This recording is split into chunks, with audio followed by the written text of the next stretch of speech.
Hi, welcome to our channel where we share the most intriguing stories. When Derek returned home after 2 weeks away, he didn't expect a gate, a toll, and a guard booth on his land. What started as a driveway dispute with a smug HOA turned into a full-blown war for justice, power, and ownership. They built a gate. He brought a bulldozer.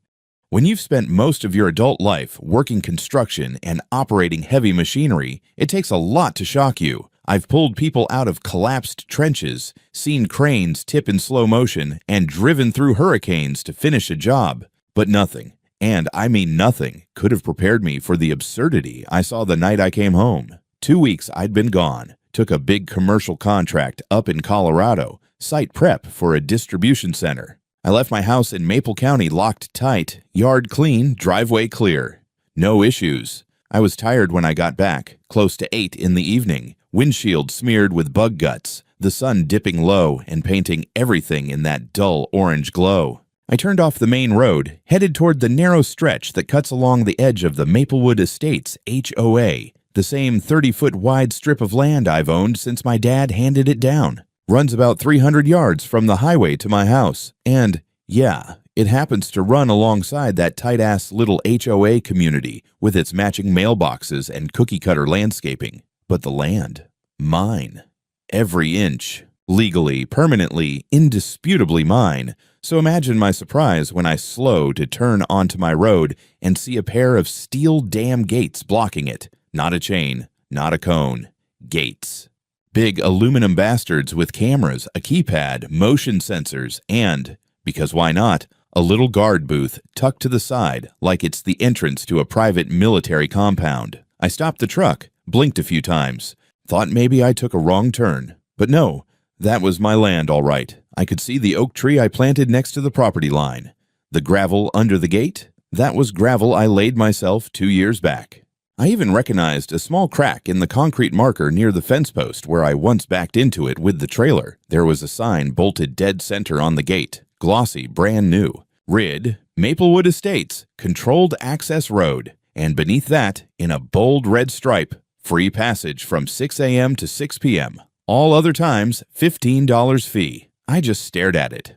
There's a weird moment when your brain goes completely silent, like your thoughts decide they need to pull over and check the map before reacting. This was that moment. I sat there with the engine idling, watching the red light on the camera blink at me like I was on some game show. Eventually, I stepped out and walked up to the little booth. Inside was a kid. Couldn't have been older than 20, munching on a bag of trail mix, earbuds dangling around his neck. He looked up and gave me the kind of smile you give a cop when you know you were speeding. "Evening, sir. You with Maplewood?" I stared at him. "No, I live at the end of this road, on my property. This road is my property." The kid looked down at something, probably a laminated cheat sheet of rules, then shrugged. Yeah, so the gate's for community safety. You can go through between 6 a.m. and 6 p.m. for free. After hours, there's a $15 toll." I blinked. "Are you serious?" He hesitated. "That's what they told me to say." I took a deep breath and forced my voice to stay even. "This is my private land. I have the deed. You can't put a gate on my land. Look, man, I'm just here part-time. I don't know who owns what. But if you want to go through now, it's after 7. You'd have to pay." I looked at the kid, then at the gate, then at the little padlocked drop box next to the booth where I guess they expected people to shove their damn cash like it was a parking garage. Then I looked back at the kid. "Who installed this?" He dug into his desk drawer and handed me a card like it was a get-out-of-jail-free pass.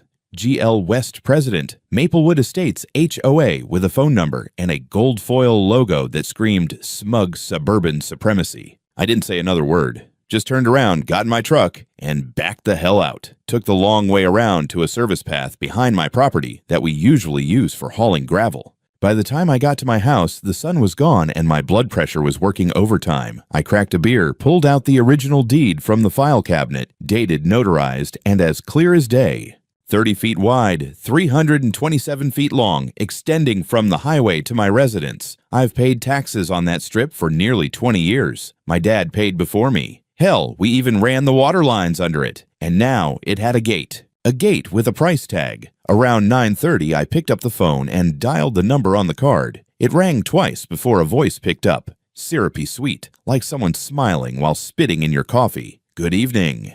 Gloria West speaking. This is Derek Sullivan. I own the land your HOA just barricaded like it's goddamn Fort Knox. Oh, Mr. Sullivan, so nice to finally hear from you. I hope the gate didn't cause you too much trouble. It's for the safety of our residents, you understand. Let me stop you right there. That gate is on my property.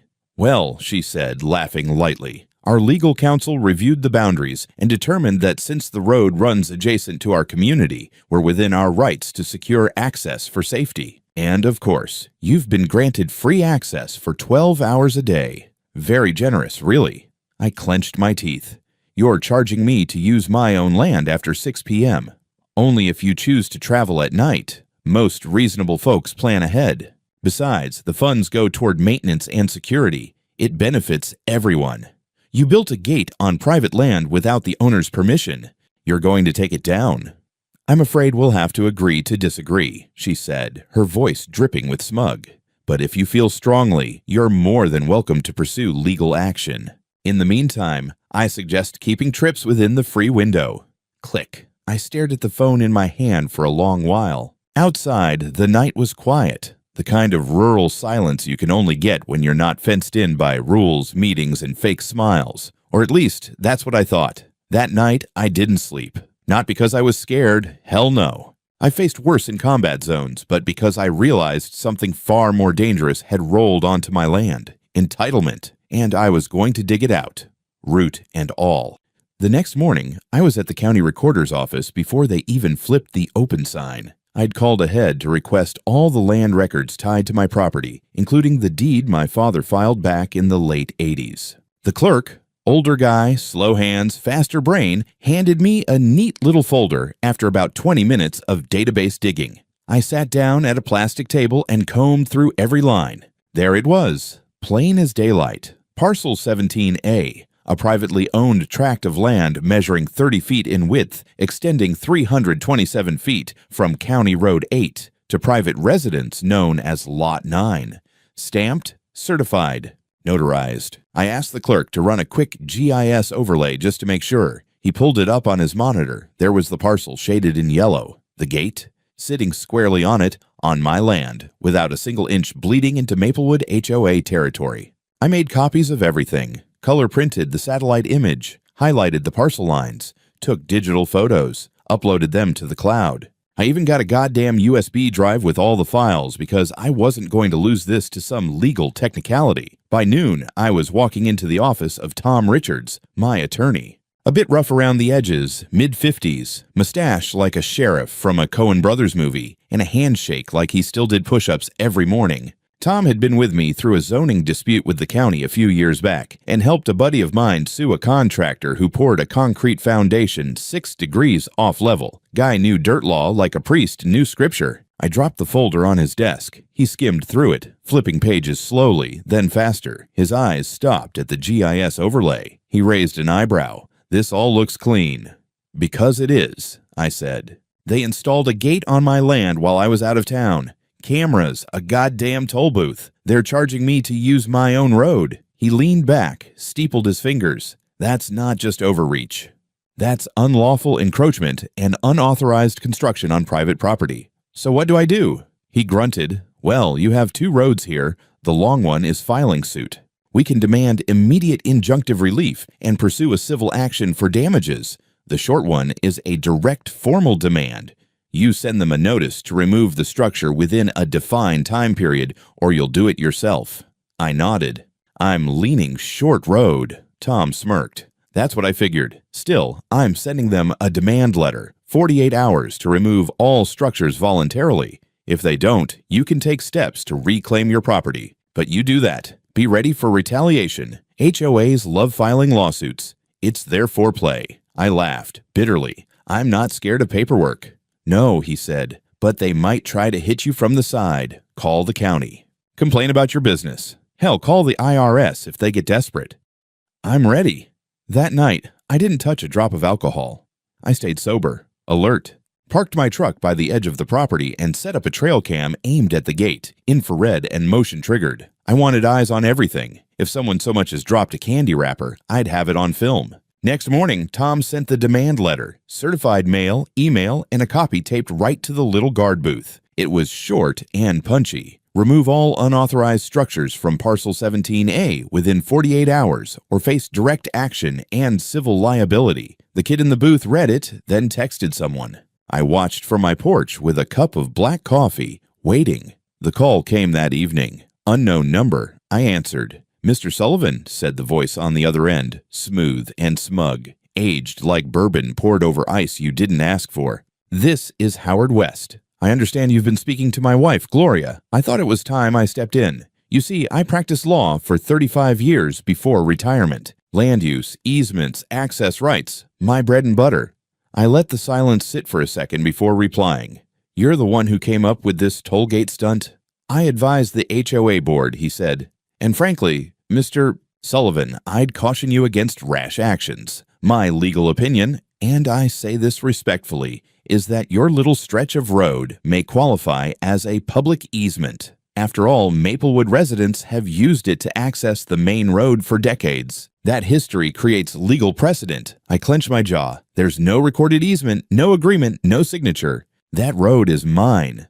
But see, there's a legal concept called prescriptive easement, wherein long-term continuous use by the public. I cut him off. "This isn't a classroom, counselor. Let's cut the crap. You built a toll gate on private land, and you've got 48 hours to get rid of it." Or what? Or I tear it out myself. There was a pause on the line, just long enough for me to hear his smug smile.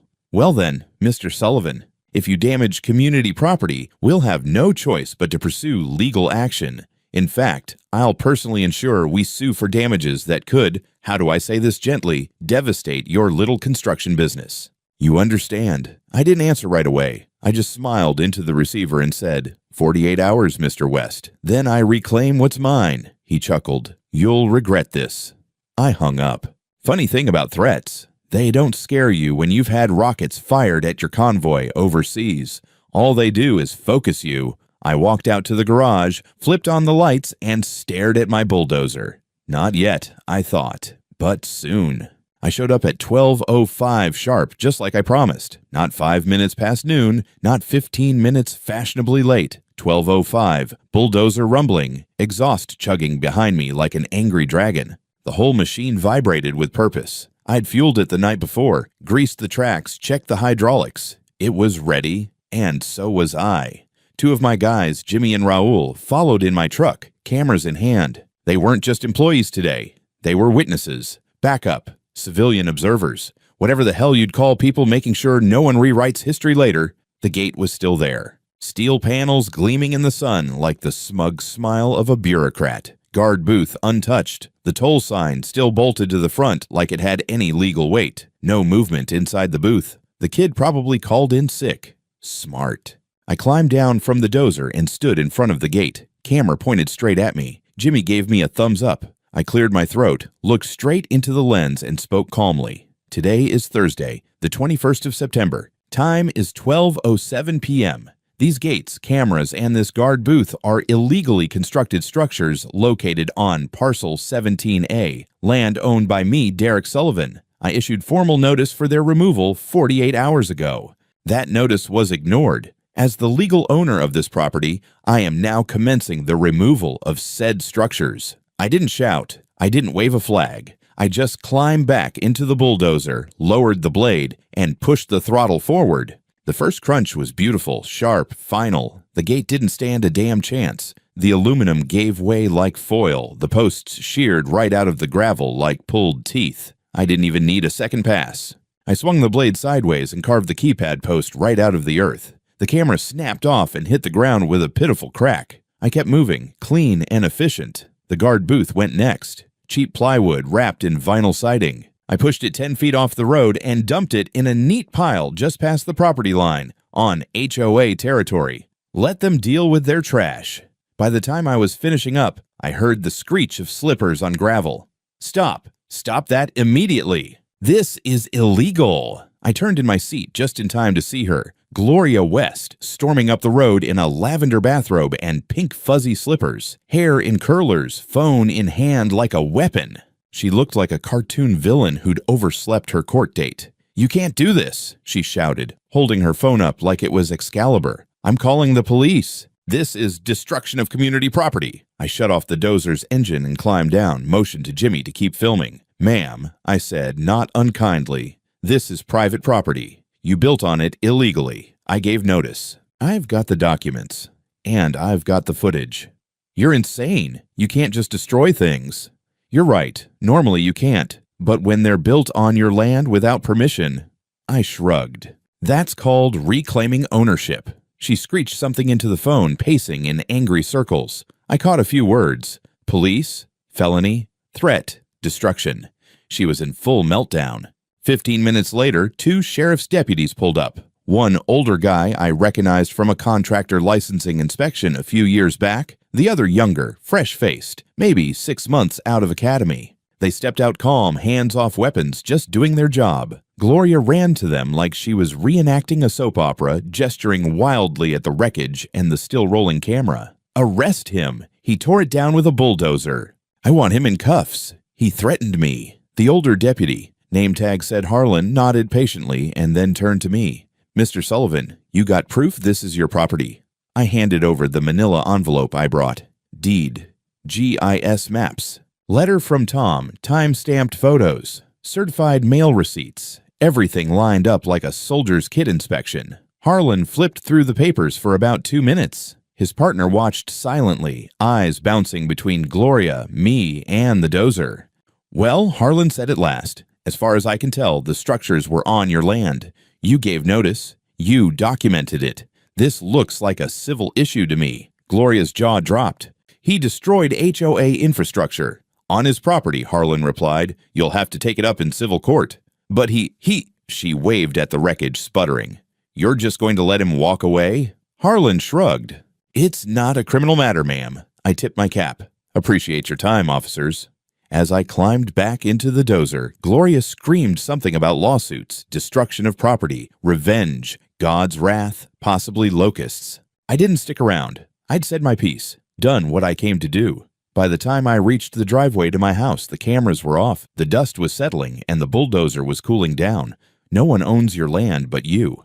Sometimes you just have to remind people, with steel. 3 days later, I was up on a roof, supervising a shingle job, when Raul called me from the office line. "Boss," he said, voice low and unsure, "there's a guy here with a manila envelope." "Process server, he just dropped it off." I didn't even have to ask. I already knew. That night, I sat at my kitchen table, flipping through 73 pages of pure HOA-grade insanity. Maplewood Estates was officially suing me for damages related to the willful destruction of community security infrastructure. They wanted $85,000. According to them, that included custom gates, surveillance equipment, a guard booth, labor costs, and, I shit you not, anticipated revenue loss from toll enforcement. And the cherry on top? They filed a petition with the county court to declare my driveway, my legally owned private stretch, a public easement, claimed it had long-standing functional status as a community thoroughfare. They were trying to take my land. Not just fine me, not just punish me, own it, bury me in process and paperwork until I either caved or choked. I brought everything to Tom the next morning. He didn't flinch. He just read through it in silence, lips twitching now and then like he was fighting the urge to laugh. "Well, they brought out the big guns," he muttered, flipping to the page with the financial estimates. 85 grand? For what? Aluminum and a GoPro on a stick. "They also want to declare my land public," I said. Tom looked up. "Yeah, I saw that. That's serious. If they convince the court it's a prescriptive easement, you lose sole access. Anyone can use it. Forever. That gate would have just been the beginning. Can they win?"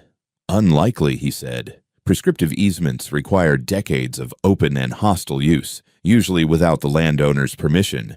But it's tricky. They'll dig up anything. Old photos, claims, even rumors. And it'll slow you down, cost you money. I leaned back. "They want to bankrupt me." Tom nodded. "It's classic legal siege warfare. Delay, confuse, bleed you out." By the following Tuesday, I got a letter from the IRS, a routine audit notice, or so it claimed. It just happened to mention an anonymous tip suggesting irregularities in my company's quarterly returns. Funny timing, huh? I called my accountant, Sheila. She'd worked with me for over a decade. Immovable, chain-smoking numbers wizard. She laughed so hard on the phone I could hear the Zippo snap shut. "They picked the wrong damn year to try that," she said. "Your books are cleaner than a Mormon prom. I'll prep everything. Let 'em come." But it wasn't just numbers now. This was psychological warfare. Pressure on every front. HOA lawsuit.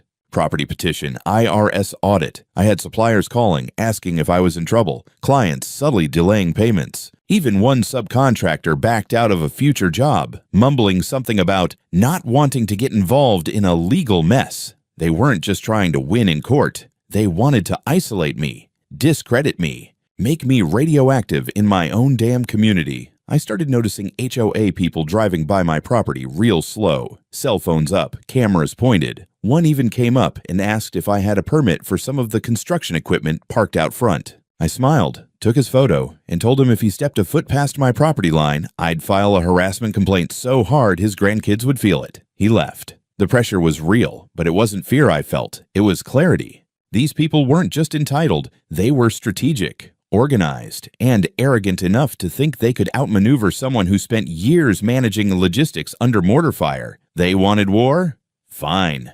We'd do it their way, through the courts, through paper, through motions and filings. But I wasn't playing defense. I was going to hit back, and I was going to hit hard. I don't believe in punching down. But when someone tries to take your land, burn your business, and drag your name through the mud, you damn well make sure you hit back. And you hit back smart. Tom and I got to work immediately. We drafted a countersuit against the HOA for illegal construction on private property, seeking $50,000 in damages for restricted access, harassment, and legal expenses. That was just the opening move. But the real bomb.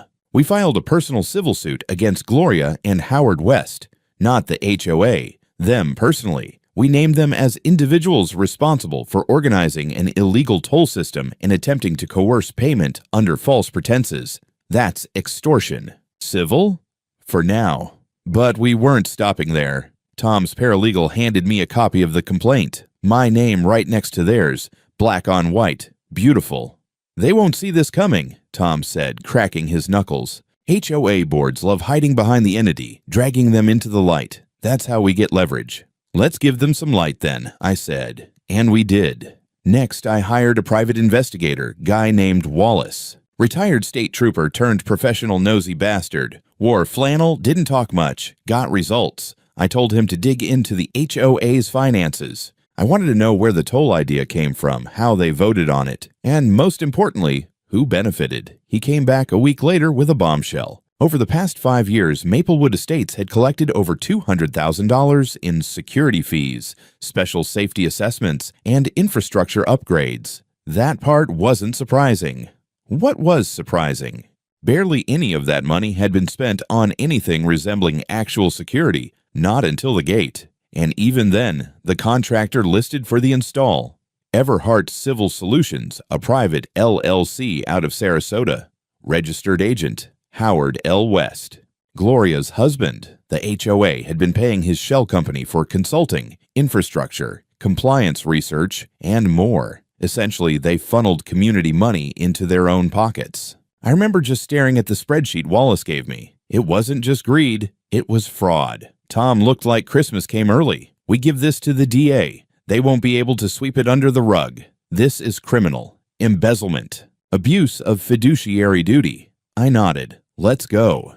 We submitted the financial evidence along with a formal request for investigation to the Hampshire County District Attorney's Office. And then, nothing. No call. No confirmation. Not even a canned response. Tom followed up twice, left voicemails, sent another written notice. 2 weeks later, we finally got a short email from the office of District Attorney Martin Rose, a man I hadn't heard of before, but Tom definitely had. The email said, and I quote, "At this time, we do not find sufficient cause to pursue a criminal investigation. The matter appears to be civil in nature." Tom stared at the screen like it had insulted his mother. "That's complete bullshit. This isn't a contract dispute. This is $200,000 in misused funds, routed through a fake company." "Who the hell is this Rose guy?" I asked. Tom leaned back. "Martin Rose, elected DA, former civil litigator. made his name prosecuting small-town corruption cases. And what? And he and Howard West worked at the same law firm 20 years ago. There it was. The goddamn missing puzzle piece. Old boys club. Retired lawyers watching each other's backs. One makes the mess, the other makes sure it doesn't go public. Gloria wasn't just some HOA tyrant. She had institutional cover. That night, I sat on my porch with a beer, watching the wind move through the trees, trying to swallow down the realization that this fight might not be fair. But screw fair. Fair went out the window when they tried to steal my land and ruin my business. If the DA wanted to play politics, fine. We'd go around him. So we reached out to the state attorney general's office, sent everything, the deeds, the gate photos, the fake invoices, the West Company records, and we made sure it wasn't quiet.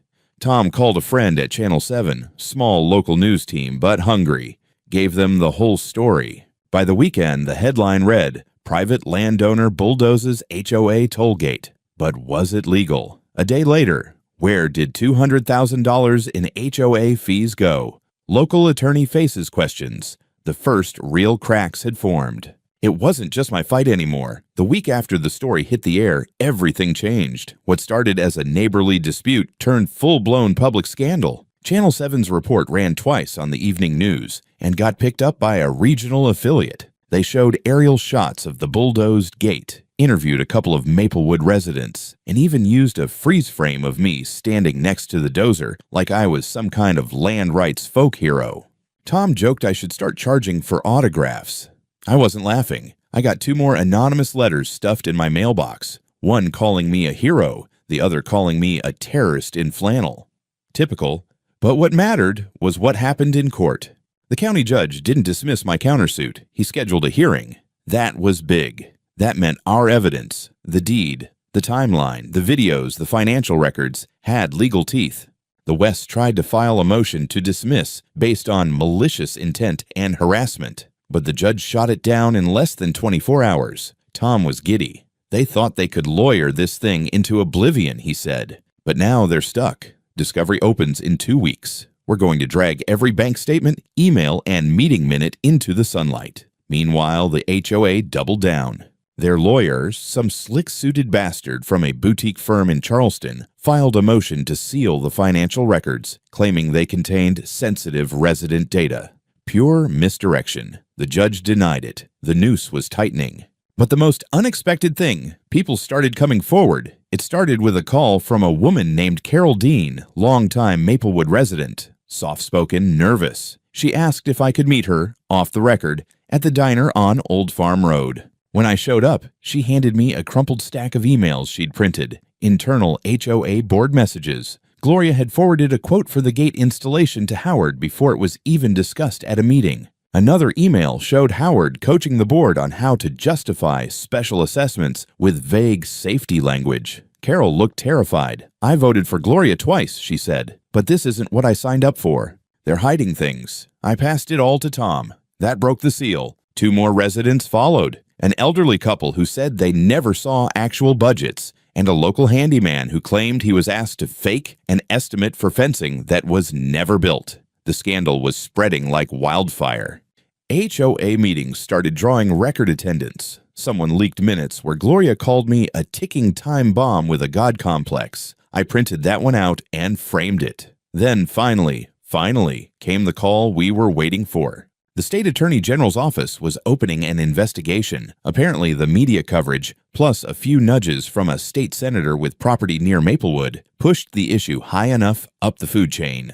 They were sending a financial crimes unit to audit the HOA's books and requested an official interview with me, Tom, and Wallace. Tom wore his best jacket. We sat in a state building, sterile lighting, clean walls, serious faces. The investigator, tall woman with a voice like a librarian but eyes like a predator, asked sharp, short questions. No smiles, just facts. After 45 minutes, she leaned forward and said, "This looks bigger than HOA fraud. If even half of this stands up in court, we're talking felony misuse of community funds, falsified contracts, and possibly obstruction of justice." Tom nodded slowly. "The obstruction? You mean the DA refusing to investigate?" She didn't answer, just wrote something in her notebook. They were looking into Rose, too. Howard's connection to the DA was about to become a liability. Back in Maplewood, the air was shifting. At least half a dozen residents had signed a petition to remove Gloria as HOA president. They didn't have the votes yet,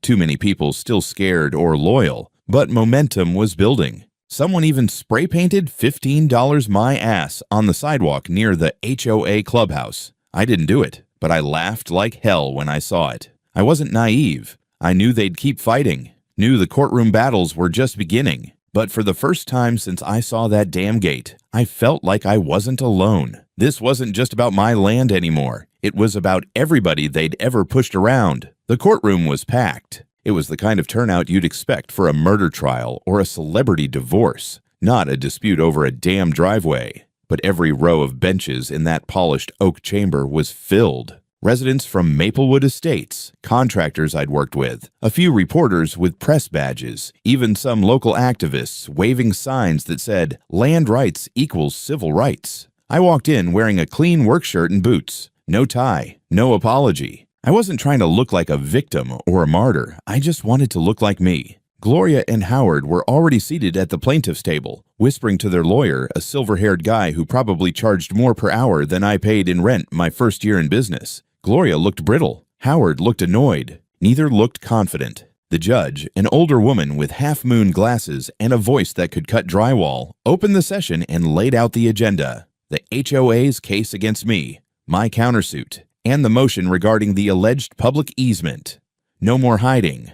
Their lawyer went first. He painted me as a dangerous, unstable landowner who destroyed vital security infrastructure in a fit of personal rage. Said I was hostile to community standards, and implied, without actually saying, that I was some kind of anti-government radical. He used the word bulldozer like it was a synonym for violence. Then he pivoted to the big argument: prescriptive easement. Claimed the road had been used for decades by the community, that it functioned as a shared access point, and that the HOA had a right, even a duty, to regulate it. It sounded polished, expensive, totally disconnected from reality. Tom stood and shredded it in 10 minutes flat. He began with the deed, held it up, read directly from it, made the court clerk confirm the parcel maps.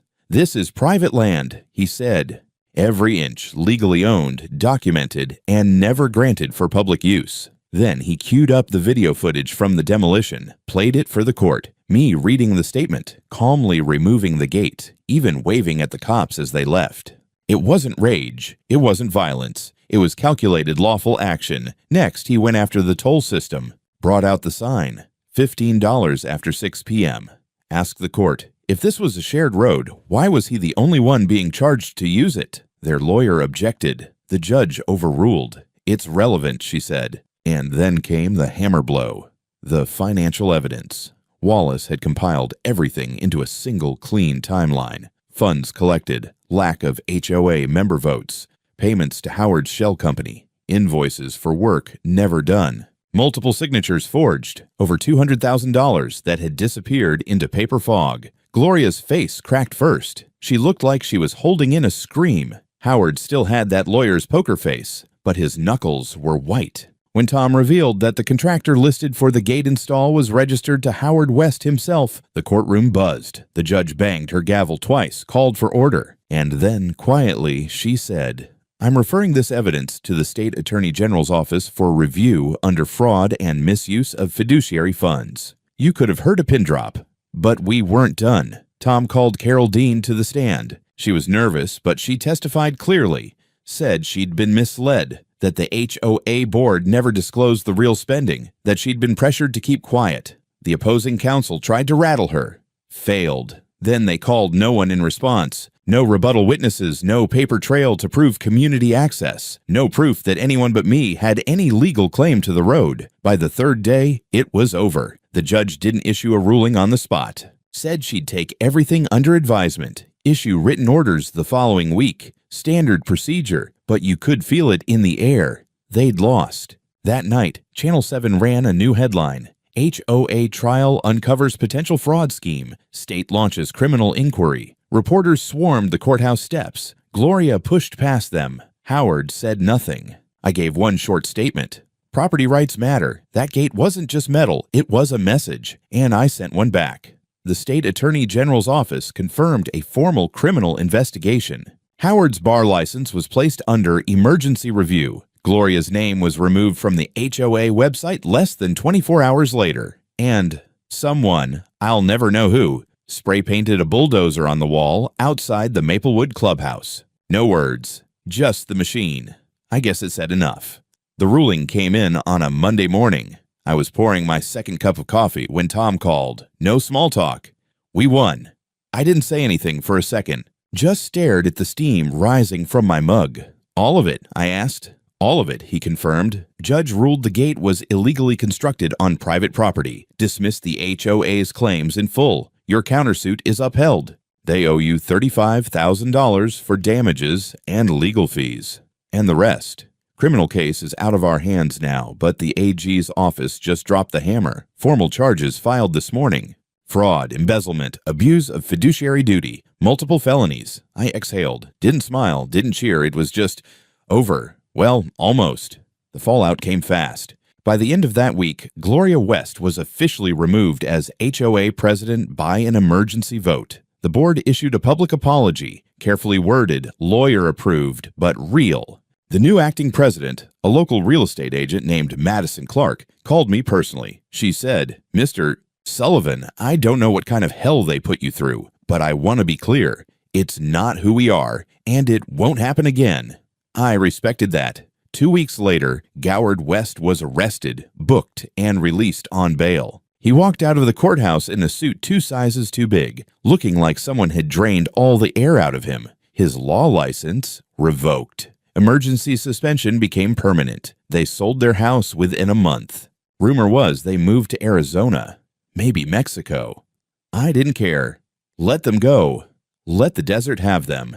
The IRS dropped their audit of me once Sheila politely walked them through every decimal of our books. One agent actually apologized before leaving my office. I told him not to worry. We'd all been lied to. Business picked up fast after that. Calls started rolling in from people who used to avoid me. Former clients, new ones. A few Maplewood folks, too. Now that the HOA had new leadership, they felt free to speak again. One even asked if I'd consider bidding on a community pavilion project. I didn't say yes, but I didn't say no either. Spring came. Warmth rolled over the hills again, and I finally had time to fix the road. Laid fresh gravel, repainted the mailbox, cleaned up the ditch line, and then I put up a new sign at the entrance. A clean, polished wooden board. No toll rates, no cameras. It said, "Private property, entry by owner invitation only. No gates, no tolls, no bullshit." People slowed down when they saw it. Some smiled, some shook their heads. I'd catch them looking at the bulldozer in my side lot, still parked under a tarp. I kept it. Not for revenge. For the reminder. Because sometimes justice doesn't knock politely. Sometimes it has a diesel engine and steel teeth. And sometimes, to protect what's yours, you've got to make a little noise.